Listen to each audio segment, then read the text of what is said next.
নদীর তলদেশ থেকে গজার মাছ ধরার রহস্যের যেন শেষ নেই। জামুই মাটি তখন যে কানের মধ্যে চিরিক দিয়ে উঠলি আপনার কানের সমস্যা হবে না।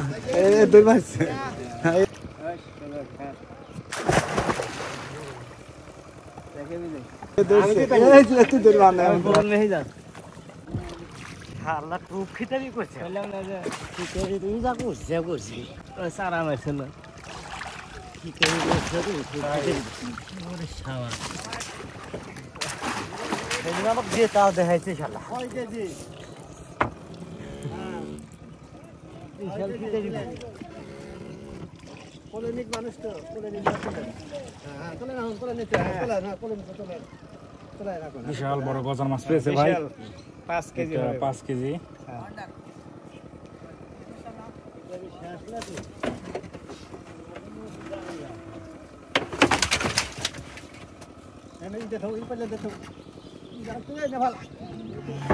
ও আচ্ছা আচ্ছা আচ্ছা দাদা, পানির নিচে যায় তো অনেক সময় অনেক গভীরে মেজারমেন্ট থাকে না যে আসলে কতটুকু গভীরে আমরা চলে আসছি।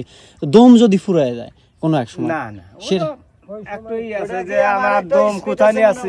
আমি ডুব দিওয়ার নামলাম, আমি 20 হাত জলের তলে যেতে পারবো। ওই 20 হাতের উপরে যদি 2 হাত বাড়ে তা যাওয়া আমার হয়তো মনে করেন 10 সেকেন্ড কাজ করবো, 10 সেকেন্ড কাজ আমার 5 সেকেন্ড কাজ করতে হবে, কাজ করে দ্রুত উঠে আসা লাগবে। আচ্ছা দেখা গেল যে মনে করেন 50 হাত এভারেজ, মানে ওই মাপ বুঝেই সবকিছু ই করা, মানে একটা আইডিয়া আপনাদের ভিতরে ই হয়ে গেছে অটোমেটিক। ওটা আপনার ওই উঠে আসার সময় ওর কোনো ব্যাপার না, উঠে আসার সময় মনে হয় 2 সেকেন্ড উঠে আসুন, 2 সেকেন্ড। তার মানে আয়ত্তের মধ্যে থেকে আপনারা এই কাজগুলো করে থাকেন। আয়ত্তের মধ্যে ছাড়া তো আর কাজ করা যায় না।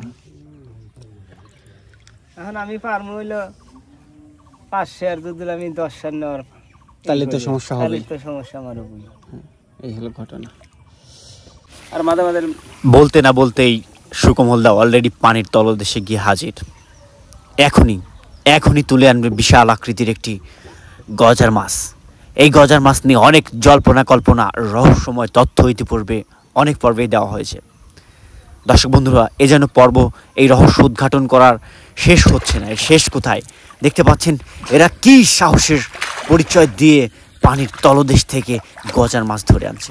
বন্ধুগণ, আসলে বলতেই হয় যে তারা কি এমন সাধনা বা কি এমন অধ্যাবসায় তারা লালন করে ভিতরে, যে গজার মাছ পানির তলদেশ থেকে নিয়ে আসতে সক্ষম হয়।